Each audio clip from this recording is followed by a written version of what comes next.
Microplastic pollution in streams and rivers is a growing environmental concern.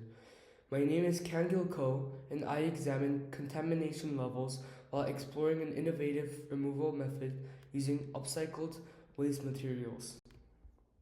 Although we have used plastics in modern life because they are inexpensive, lightweight, and durable, now we are realizing that plastics break down into tiny particles called microplastics.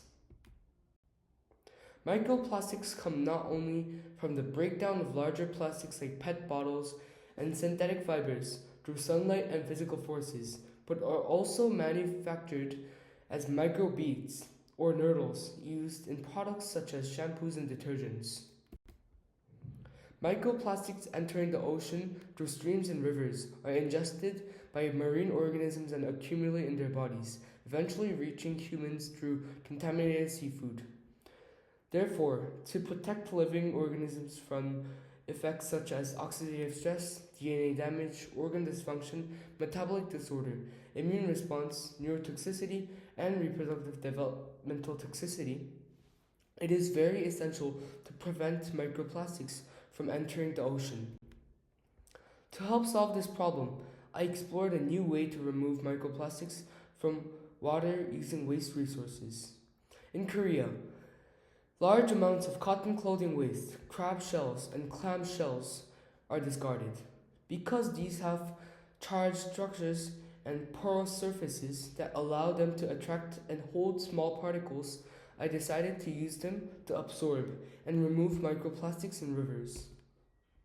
To reduce the amount of microplastics flowing into the ocean, I came up with the idea of removing microplastics from rivers using discarded cotton clothing, crab shells, and clam shells. To make this a reality, I developed MPS capture using these three waste materials. Although microplastics with larger particle size were not stained, smaller ones were effectively stained.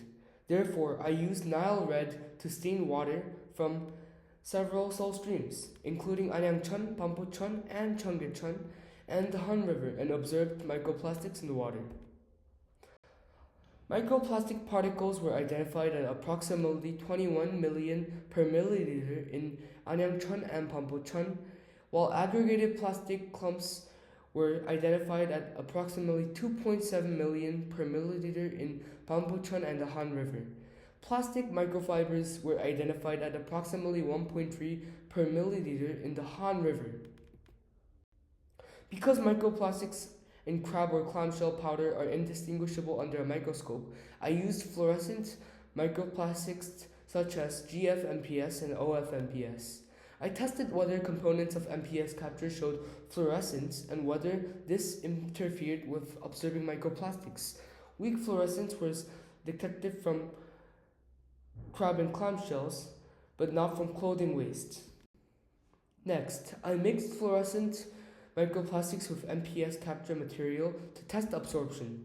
Fluorescent signals were detected in crab and clam shells, but almost none in cotton clothing waste. Therefore, cotton clothing waste showed poor absorption, while crab shells and clam shells effectively absorbed microplastics. Finally, I designed MPS capture to be installed in concrete structures in Korean rivers and built an artificial river system to simulate a microplastic polluted stream. After circulating fluorescent microplastic contaminated water through the system, I observed the inside of MPS capture under a fluorescence microscope. Microplastics were clearly captured, demonstrating the system works in flowing water conditions. In this study, I confirmed that streams and rivers in Seoul are heavily polluted with microplastics and proposed an innovative approach using upcycled waste resources. Through experiments, I showed that materials such as clam and crab shells effectively absorb microplastics. Furthermore, I demonstrated that installing MPS capture on concrete structures in streams can significantly reduce the flow of microplastics into the ocean. Therefore, MPS capture is the innovative approach to upcycle the waste materials and to reduce MPS in nature. Thank you for listening to my presentation.